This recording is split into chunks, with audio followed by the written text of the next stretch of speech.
Hey there, welcome back to the Complicated Kids podcast. I'm your host, Gabriele Nicolet. I am a toddler whisperer, a speech therapist, and a parent coach. And today I have Rebekah DePass with me. Rebekah, it's so good to see you. You too. Thanks for asking me to be here. I'm going to let you tell the good people like a little bit about yourself, and we're going to talk about your, for lack of a better term, parenting journey. And then we're going to talk a whole bunch, I hope, about planning for neurodivergence and the power of play. So take it away. Tell us who you are and how you got here. Yeah, I'd love to. So I was a pretty lifelong educator, I would say. I became a New York City principal, probably one of the youngest. I think I was age 30 and came straight from a kindergarten classroom. And have had, kind of a range of experiences. After that, I started consulting. I jokingly say that each year in a public school system counts in dog years. So I did 6 years, turned around a school, and I said, that's 42 years. So technically I'm retired and, or whatever, somewhere around that calculation. And kind of set off to try to, ironically, sell back to systems what they weren't doing in the first place, which was really, really brave or completely naive or whatever of me, but I'm thrilled that I did it because it led me kind of on an entrepreneurial journey. And I was able to get, I think, to the core of a lot of what I learned as a teacher, learned as a preschool teacher. I remember um, years back, pre-pandemic, working one of the last kind of large projects I did in Nigeria. And I remember a client or a participant in the workshop saying to me, like, I thought you said you'd never worked in banking or you'd never, and I said, I haven't. And they said, well, how do you understand what's going on in the interactions? And I was like, well, started as a preschool teacher. And I think that's really true still today, getting into the heart of what actually creates this connection between people.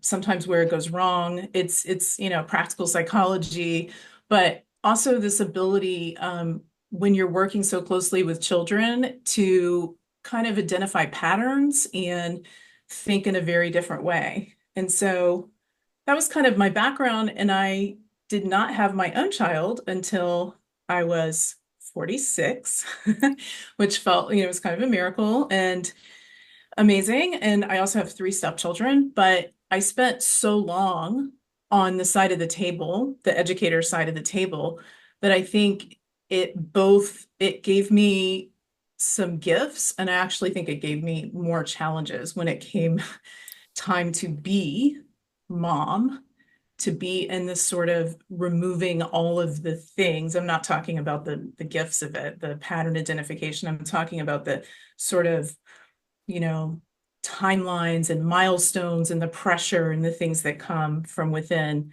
school systems. And even when you're on the side that's, really trying to push the limit and make it more progressive and inclusive, you're still susceptible to, you're still patterned by the system. Yeah. So, yeah. And then you had a child who, well, you tell me. Tell me Yeah. about how you came to know your child. Yeah. So he abruptly stopped breastfeeding at 3 months, and I knew something was amiss.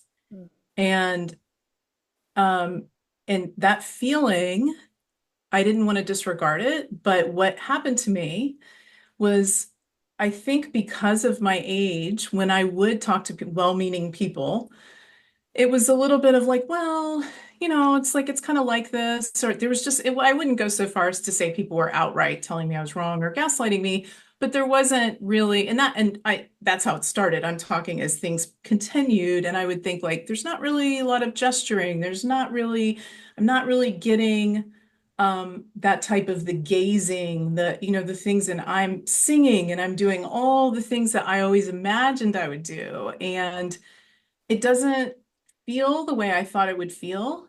And the pediatrician was the biggest gaslighter of them all. And also the context to this is our son was born right before the pandemic, the world lockdown. And so all the plans that I had to join the local groups of moms breastfeeding groups or have support come into our home. We had a doula that was going to come help with the first 3 months, especially given that there were 4 kids here under 10 at the time, right? And instead of getting doulas, we got everyone working from home, learning from home, and me with a newborn who abruptly stopped breastfeeding. So I've often said to people since then, like, there's not much that I'm afraid to do because once you do breastfeeding consults online, and it's real kind of like pushes the window out for you're just like, okay, let's have a great conversation. Because I have once upon a time had someone direct my computer screen to more appropriately see the baby in the breast. So That's awesome. Yeah, you just lose all sense. And this happens when we have babies anyway, but like yes. that is truly a new level of like, yeah, whatever it's called, openness. Yes, I said that. I remember saying to my husband, I thought that this went away in the hospital upon delivery, but there's a new level and it's here and we've passed it. So everything else that comes after should be Yeah. fine. Oh my God. But yeah, so I remember kind of really digging in on the crawling because the Mm. other things I was like, I don't really know. I had certificates from age 3 to grade 3. And I remember saying like, I wish I would have like paid a little more attention to the infant toddler. Didn't really spend a lot of time in that, although I'd always been around family and but I dug in on the crawling and I remember I'll never forget him looking at our son who was on the whatever they call, what's the seat thing that you sit on Oh, like for the exam. oh. Yeah, like the exam table or whatever. Mhm. And he was moving around. He was very active and he actually did walk early, but or early, whatever that means. But I mean, he was walking around like 10 months. And so, but when he saw him on the table, he's like, look, he's crawling right now. And still to this day, when everything that I've learned since back up to 2020 about how critical crawling is, and I knew it then, but I've learned a lot since then. I've also learned that you can crawl until age 100 and get benefits. So we actually crawl in our house. And there's a program that we use from a fabulous online OT who does it in a very playful way. And so Jorah's actually, he's actually in a capoeira class, which I don't know if you're familiar with that, but we have found the benefits from that to be, he does it online, but it's fabulous. He's doing all kinds of crab walks and bear crawls and, but at the time I didn't know that the window could still, in a way, stay open. I just Mhm. knew there was a problem and I was being told, no, there's not. And look, he's doing it now. And what is your problem? And eventually the doctor said something to us like, well, I hope he's not autistic. And at that point, we were like, okay, it's time for a new doctor. And in the kind of swarm of all of this confusion, I remembered you from a business kind of marketing coaching program that we had done together. Mhm. And I kind of felt like this is the really interesting thing. I don't really have a great way to describe it, but there are people that just kind of sit in your memory like a source of warmth or light or connection. Like I remember not knowing until I talked to your assistant Mm. that you were actually specializing and that you were the toddler whisperer. Yeah, I just knew that I needed to talk to you. that's wonderful. So Yeah. thankfully I did. And I remember telling my husband, like, oh my goodness, it turns out, because SLPs can be in any age. And I remember, obviously, that was your profession. But what I would say is like from the first conversation with you through the first couple of years of our journey, what kept emerging for me is what I mentioned before of letting go of the educator brain and being with the child and attuning to the child. Yeah, Yeah. that was the journey of a lifetime. And I went on the education journey to not do to my child what I felt was done to me that shouldn't have been done to me, or to understand it better, or to have a framework that I could operate within. Mm. So it was also really hard to confront that I took a path that was fine. There's nothing wrong with the path, but that the tools I thought I was picking up, what my first 2 years of going on this parent journey were really putting those tools down and getting closer to my own heart, getting closer to, my husband and I both say that pretty much everything we've done, starting with you with AirPods in our ears and listening to your, oh, try this or say this, or did you hear that? Has consistently been about what we are, again, for the most part, unlearning, putting down, getting closer and closer to what intuitively makes sense to us. And yeah.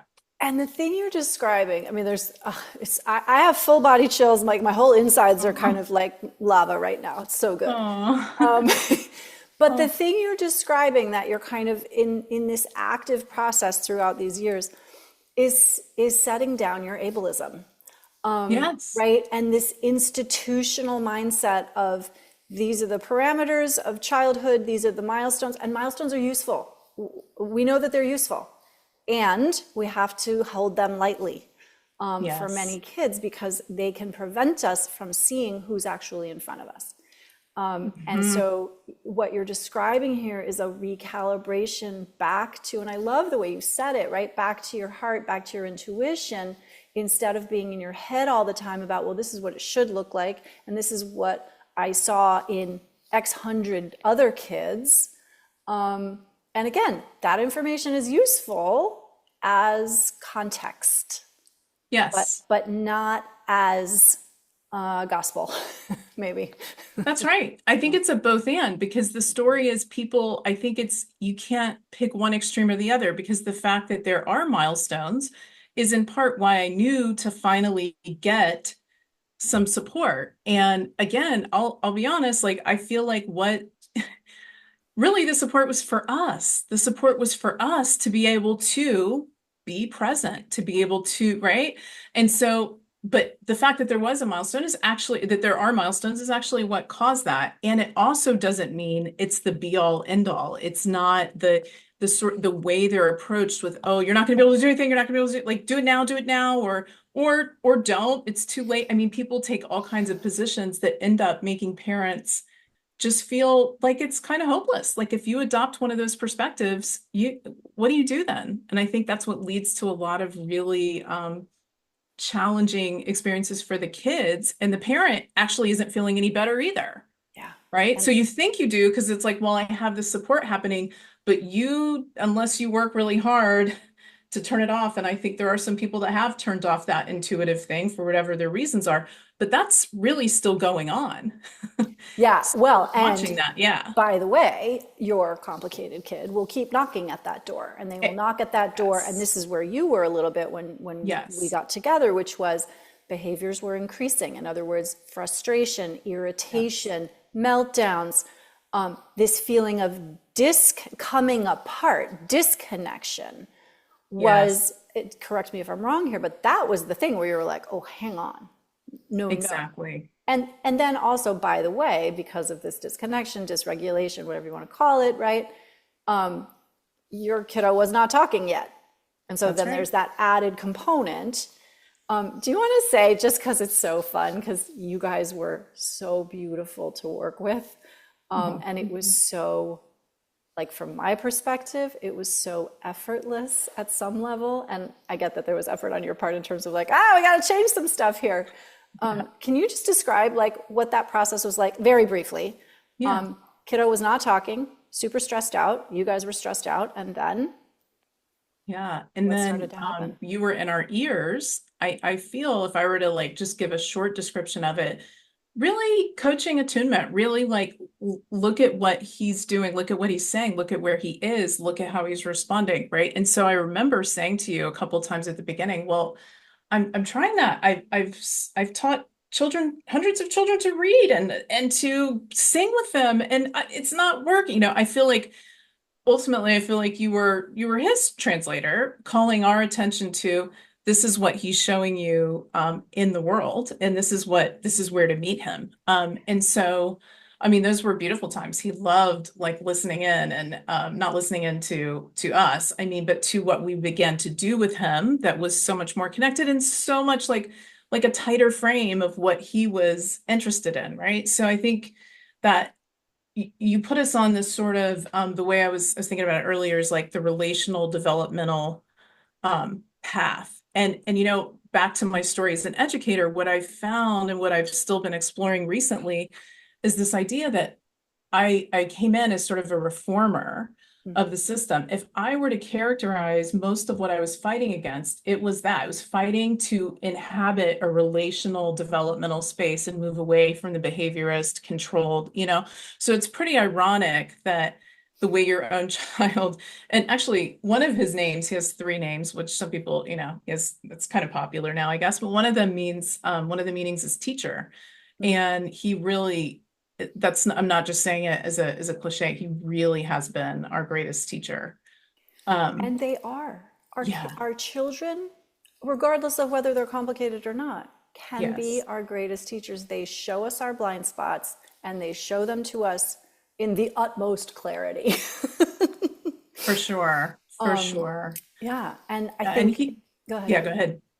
No, yeah. In my experience, for neurodivergent kiddos, parents learn this lesson very early and very often. If one is the parent of a more neurotypical, neuronormative kid, you don't get to learn that lesson until they're like 18 and they make decisions Yes. that you disagree with vehemently and you have no say, right? Yes. That's when that learning usually happens, like in the teenage years, which again, if you've got a neurodivergent teen, you're getting double. Solidarity to you. Right? But they will show us again and again and again what we need to learn. It's incredible to me. It really is. We just actually had this conversation like 2 days ago, and I said I was saying to my husband, it's really one of the gifts of this is that, to be honest, I mean, our son was not going to have it. Like there was an outright refusal, right? And and so so part of that initial journey back to him being a teacher, it also opened our eyes to some of the challenges with my stepchildren. And then they've kind of shared a beautiful journey together. And going back to working with you at the beginning and what was that like for us, I'm interweaving some of the stories of what it was like as coming from the educator mind, because I think whether we were as parents, educators or not, as a profession, we're all patterned and conditioned by the educational system, or most of us are. There are some that manage to escape it, but we usually are.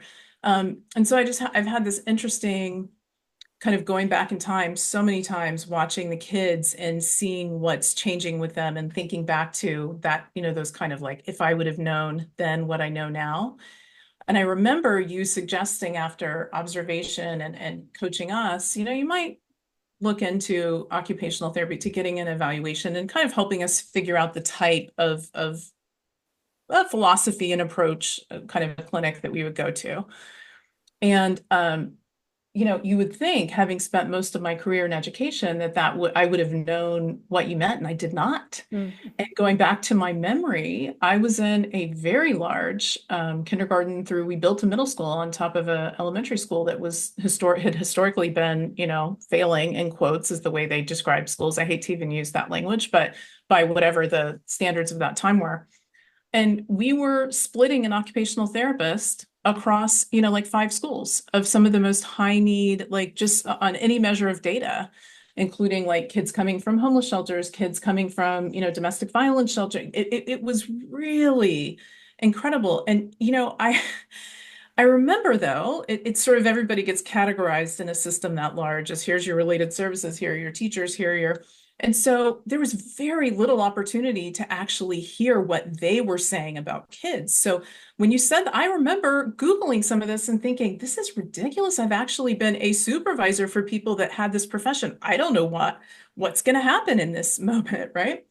But I did have this memory that I think is just interesting, which is when I became a principal, my focus was so much on, no surprise, back to the relational, the developmental. So in the middle of a school that people were ready to close down, I was focused on read alouds and coming into the principal's office and singing the books, doing books of the month. And I mean, I took so much heat for coming in to a turnaround with my keyboard. I remember having the superintendent telling me, I don't know what you think you're going to do with the keyboard.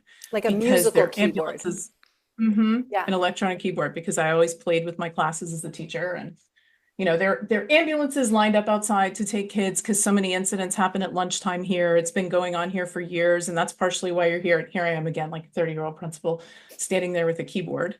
And and you know what I did with the keyboard with no help? Break a lot of people's patterns, get a lot of attention, and cause people who were on staff who were not really knowing what to do either to say something different is going on here.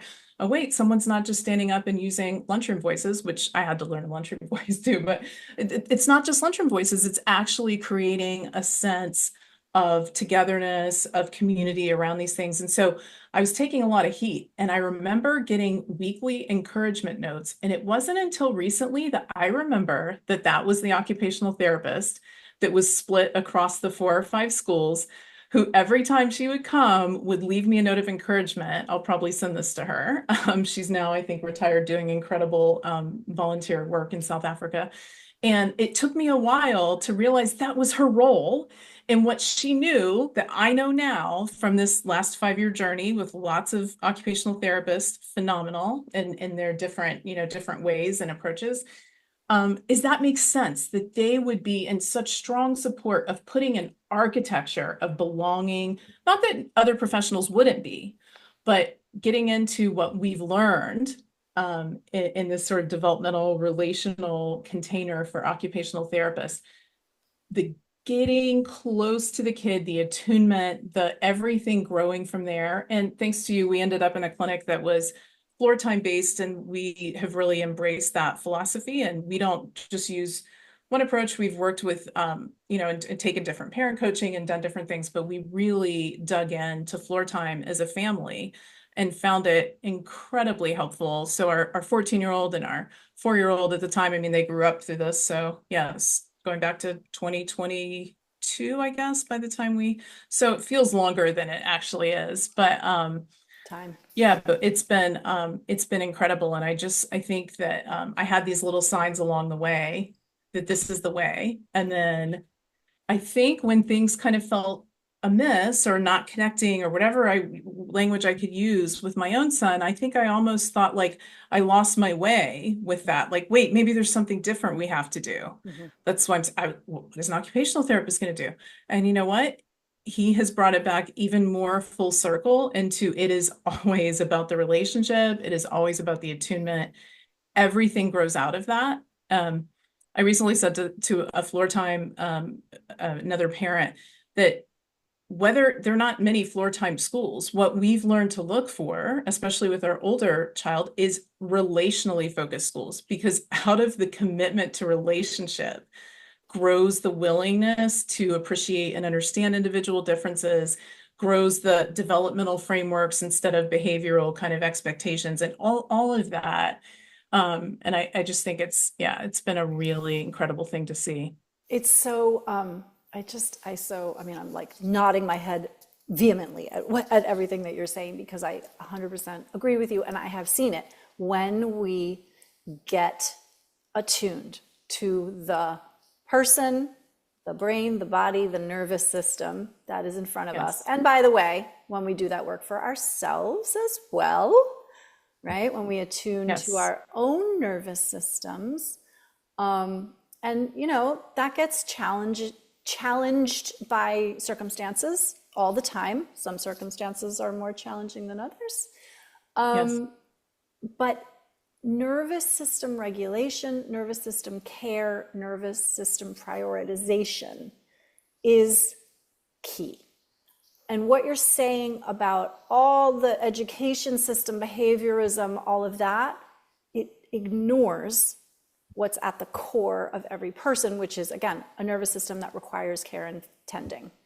And when you've got a complicated kid who is struggling to be in the world, to be in their body, that is goal one. We cannot teach anybody anything if they are just trying to get through the day and when they're in protection mode. And so that brings us to number one, play, and number two, a particular kind of play. And so now I really want you to tell the people what project, and you're going to be in this project for a little bit, it seems like, because it's kind of a stop and start situation, but tell us the vision that you have, because it's so beautiful, and I just want to tell everybody. Yeah, so I just want to do a quick little story about our first occupational therapy visit back to this thread, and how it kind of comes full circle. And that is that our son would not go inside the clinic, not on the first visit, not on the second visit, not on the third. We might have been in the parking lot with him with the fabulous OT, who I think you remember us talking about a few times. And she was more than happy to follow his lead through the parking lot in the safest way possible. And fast forward, he did go inside. He did start to kind of, find ways to connect, and we were learning and unpacking and rebuilding. And at some point, he's inside, but then we would still have the same kind of resistance to, well, let's go to the big gym, or let's go to this, or let's go to that. And I kept thinking, like, this is so different from the way we experience him out on the trails. We have a lot of greenway, a lot of beautiful nature where we live, and we would be out, he would be in the water, like all kinds of sensory things that, in the clinic, he may be averse to even hand washing. But outside, he's picking up the rocks in the water. He's following his brother across the stream. His balance is, we're watching him on, walking on logs and doing things that are, and I found myself taking a lot of video to share with the OT and thinking like, God, like what this is, we're spending a lot of energy and relational, like the spoons, because there's just a lot in the coming in this direction.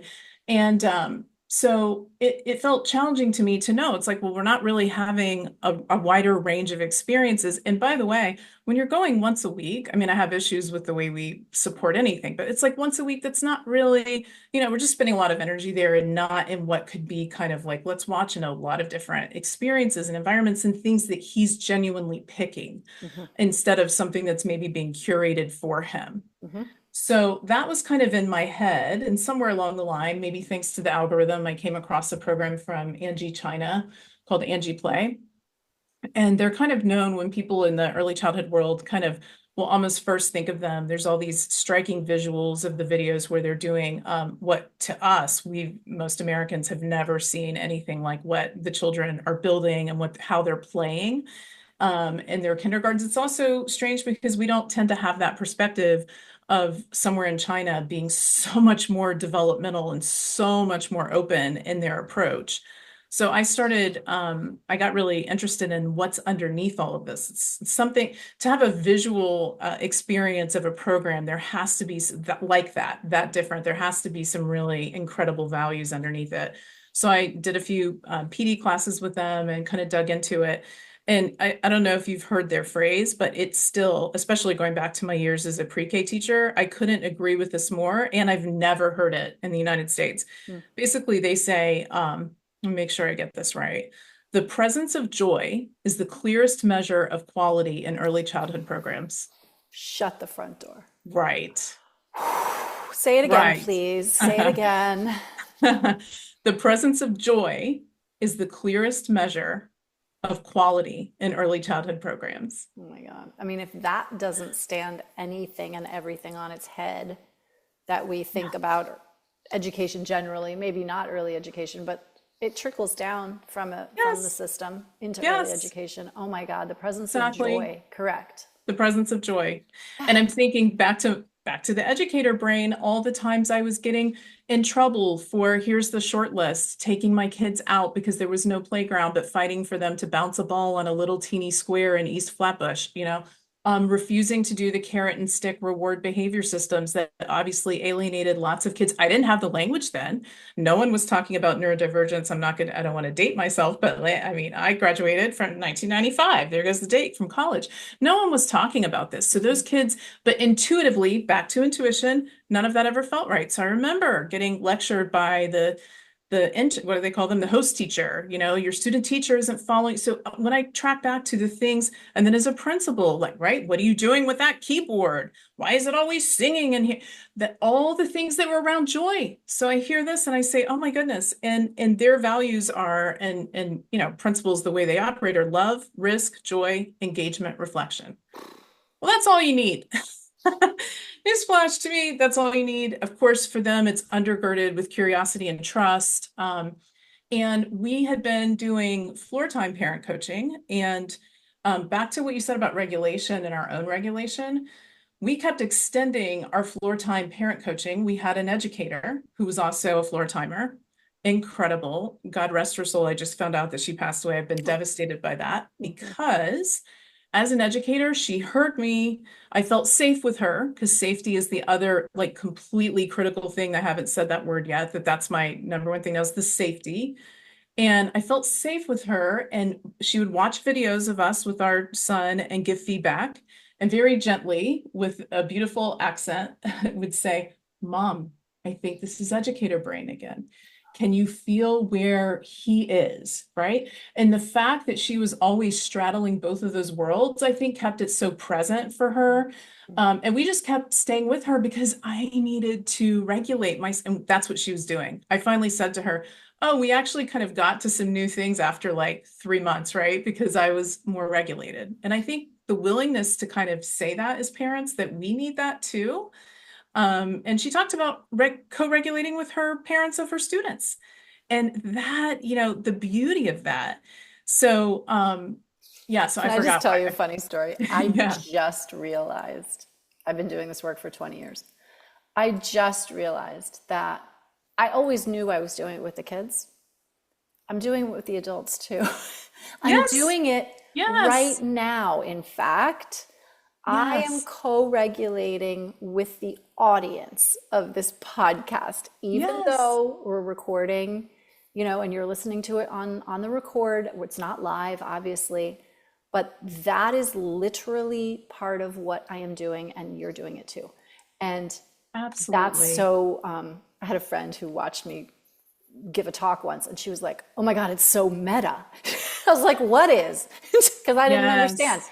She's like, you're talking about co-regulation while co-regulating the people that you're talking to.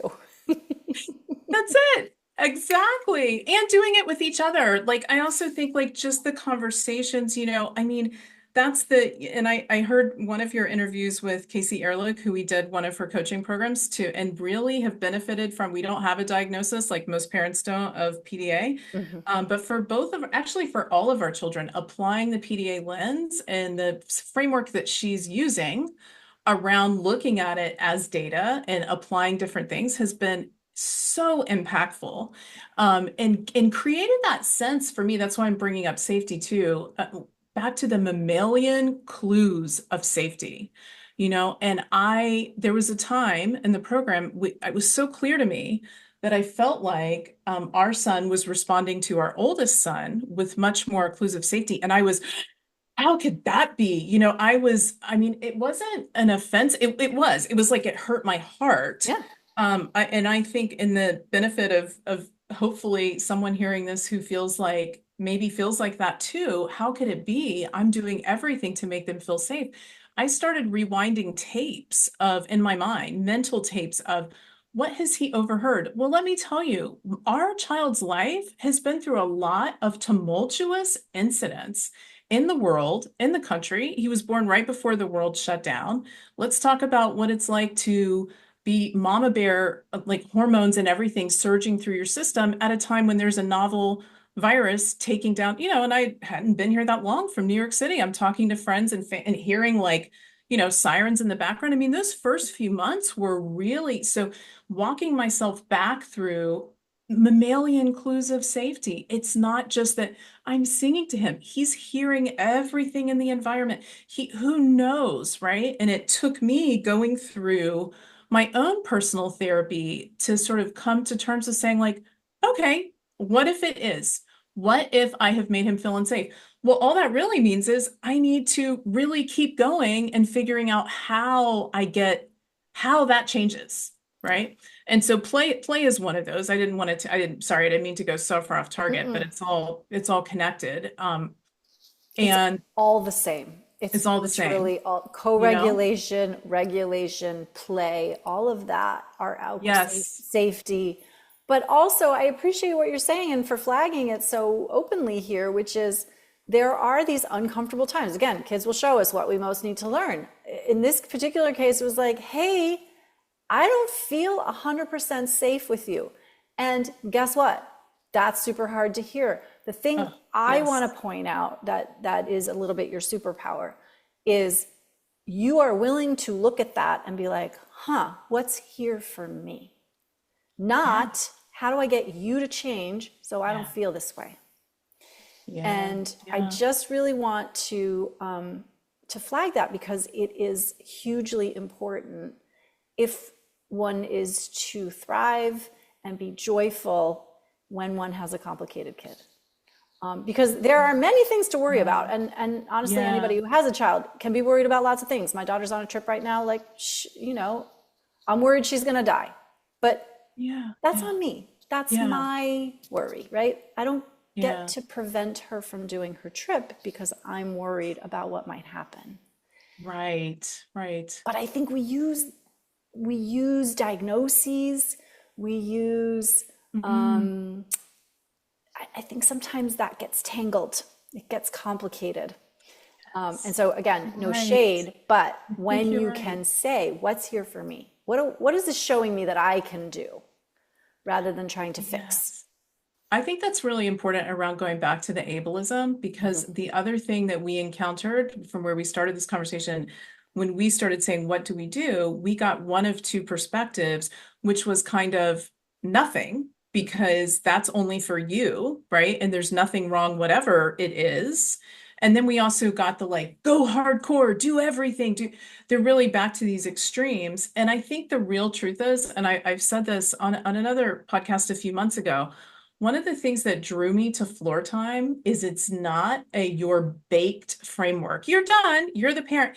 It's very much fits with what my husband and I have done for years in studying adult development, leadership development. It's really about capacities, and we spiral in and out of them like all of these other adult development frameworks that we've used in organizations is actually what's happening in the home. And so sometimes I am at, like in the language of the functional, emotional, developmental capacities, sometimes I just need to be at peace with myself. And that's the literally FEDC one.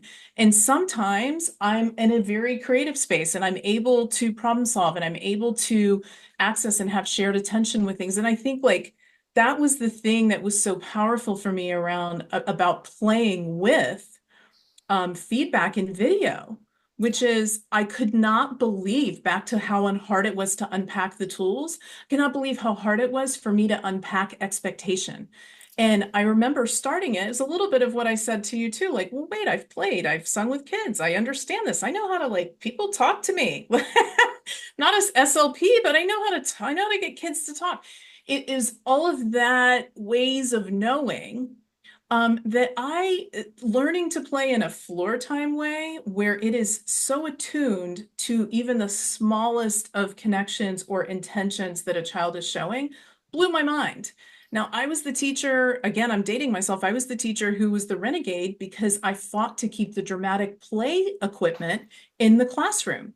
I remember I was teaching pre-K when that started, when we started expecting 3, 4, and 5-year-olds to behave as if they were 7 and 8 and 9-year-olds. I was in the classroom. I saw the very beginnings of it. And then as I moved to, kindergarten, it was still being pushed down, but I did charters and a few things like that that kind of mitigated that impact. Mhm. So it really wasn't until I was in the principalship when it was so abundantly clear to me all these years later from my watching it disappear that it really disappeared. And along with it, the opportunity for any type of self-direction, because we were using high scope curriculum when I was teaching. And I mean, clearly developmental, it's not like we were sitting down doing worksheets there. It was play based. I can't speak to it now, but at the same time, there still were the expectations attached to the planning, here's what this is mapping onto the beginning of standards. And again, back to the milestones, standards play that same part as milestones. It's helpful to know in general, it is not the be all end all, as you said, or Yeah, the whatever yeah, phrase you use is yeah, strong. It's not just that. yeah. And so where we are now, what we're trying to create, and we've had, as you said, some stops and starts. We have had play groups here off and on I guess we did for 6 months. One of the things we've learned is how critical it is to get to alignment and philosophy with families, Mhm. because our approach is now blending, or we hope will blend. I'll say what it is now.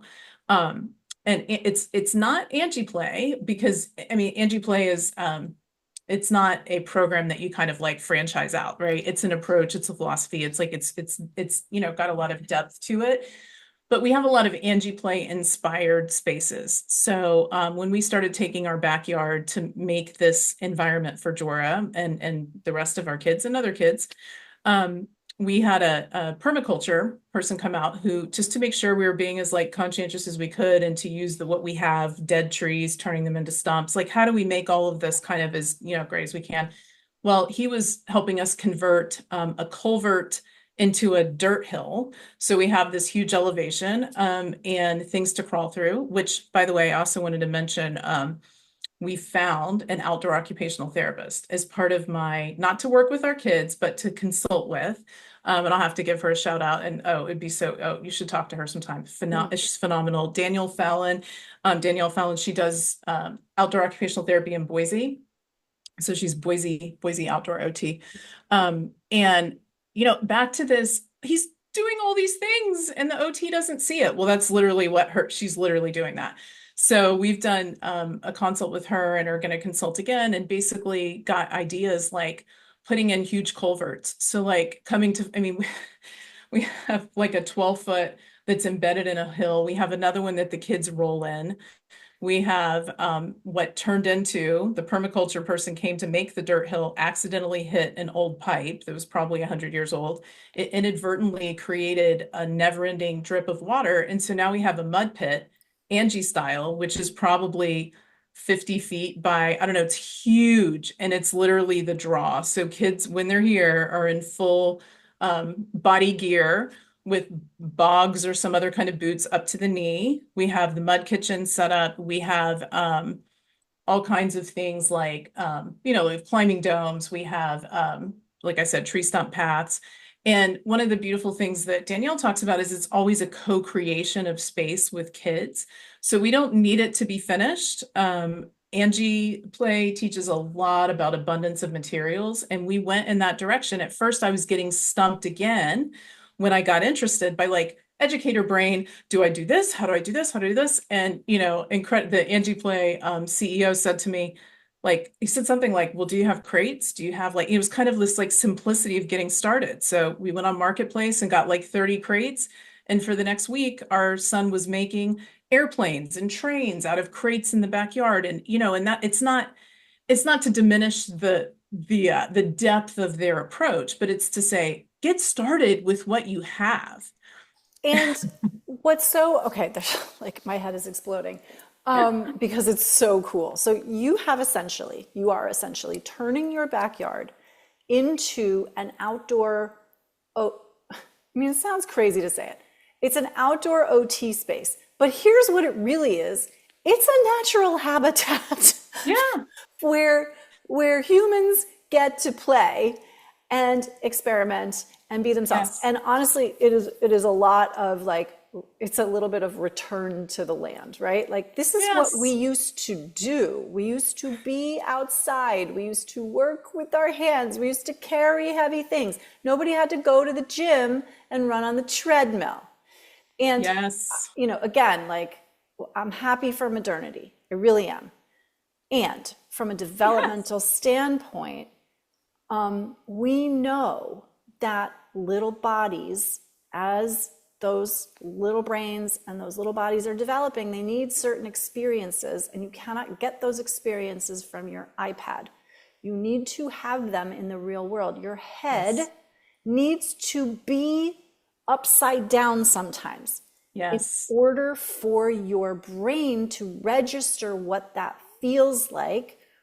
At its simplest form, so that you don't fall down all the time. Like, it's as basic as that. Yes. And you can see now I'm on a roll, and we're going to wrap here shortly. But this notion of, creating, number one, an outdoor space, which for many complicated kids is essential because they're very sensitive to indoor lighting and all the sounds that happen inside, to give physical sensory experiences. So both tactile, movement-based, proprioception, right? When you're climbing, you're working those muscles, that's activating your proprioception. And if you want to learn more about that, check out my interview with Kelsey Olds, the occupational therapist, which was a Mm. really fun Oh, interview. yes, yes. Yeah, she's amazing. Mm-hmm. But all of this to say, like, I want to shout from the rooftops how happy and impressed, really, I am with the direction that you've taken this, because again, this is an example of you having an experience and being like, okay, what's here for me? And Yes. doing this project not only to benefit your own children, but then inviting other people to come and use the space Yes. as well. Exactly. And I was just going to say, we do the absolutely. Thank you for that. And we've had kids, the age range, I would say we've had 18-month-olds all the way through 14-year-olds playing very well in this space, and adults. And I also wanted to mention, I was listening to something recently by Dr. Gordon Neufeld, where he was talking about we've stopped thinking about play as for all of us. And that's the other thing we love about this space is it's really for everyone to play, and completely self-directed, to be in a self-directed place. And so the way would love to see it coming about, and I just want to say, if you're an OT anywhere, interested in coming to almost an acre of space, and supporting kids, what we love about this is the idea, and we haven't had this part happen. We've had the play, we have the design part. We're feeling pretty confident about that approach and also outdoors. We're definitely, the new phrase is airborne aware. And so we've been in communities of people, especially given the timeline when our child was born, of still using lots of mitigations and masking and checking air quality. So being outside is another amazing benefit of that. And back to what you said, the regulation for all of us outside is dramatic. It's pretty much exponentially increased. The affordances to you, see, I've become an amateur OT. The affordances are incredible. So all of the things that we were spending spoons on trying to recreate in the gym, our son, if I could show you, I should send you some video, like the gravitational insecurity gone. It's not one thing, but it's the idea, the sensory sensitivities, almost gone. I would say, like, so many things have happened from it not being, and for lack of a better way to say it, where it feels like you're trying to contrive the experiences to create an outcome, but through his own interest. And so that requires you to lessen up on the idea of, like, how long is this taking? Back to what you started with, the way the milestones can be seen rather than as a rigid, right? But anyway, the hope is that kids can play in the space and play groups, and then we recognize from our own kids' journey, sometimes things like dyspraxia, things can get in the way.